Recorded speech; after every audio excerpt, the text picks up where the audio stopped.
Today, I'm at the Fort York National Historic Site to take you on a journey back in time 200 years to a conflict that helped shape Canadian identity, history, and culture. This year, we're celebrating 200 years of peace between Canada and the United States following the War of 1812. From 1812 to 1815, British North America, later Canada, came under attack from the United States several times. As war with the United States loomed, the British sought an alliance with First Nations led by Tecumseh and his confederacy, who were outraged by an American attack on their lands at the Battle of Tippecanoe in 1811. Tecumseh formed an alliance with the British in exchange for the promise of an independent Aboriginal nation. This promise would never be fulfilled. In a speech in 1813, Tecumseh said to his people, "Our spirits are in the hands of the Great Spirit. We are determined to defend our lands, and if it be to his will, we wish to leave our bones upon them." This would be true for Tecumseh, who was killed in the Battle of Thames in 1813. Today, the fort's cannons lie silent and the barracks are still.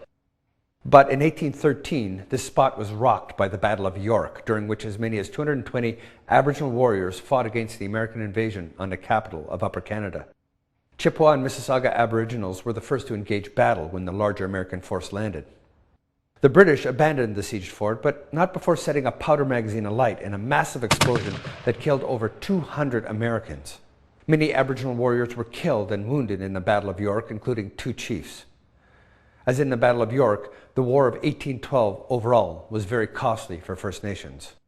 While historians disagree on whether the United States or Britain won the war, it is clear that First Nations paid a disproportionate price, losing as many as 10,000 warriors on the promise of an independent Aboriginal nation. When First Nations took up arms alongside the British, they wore battle attire that combined the traditions of both cultures, with unique results. These 200-year-old artifacts are a prime example. Brass gorgets were highly prized by both British officers and Aboriginal chiefs. Many were given to First Nation warriors to solidify partnerships, as those seen during the War of 1812.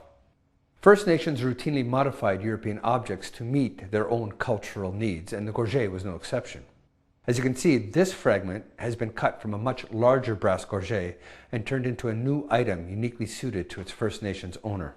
This gorget, found at an archaeological excavation at Fort York in 1998, will be on display at the fort's new visiting center in 2013.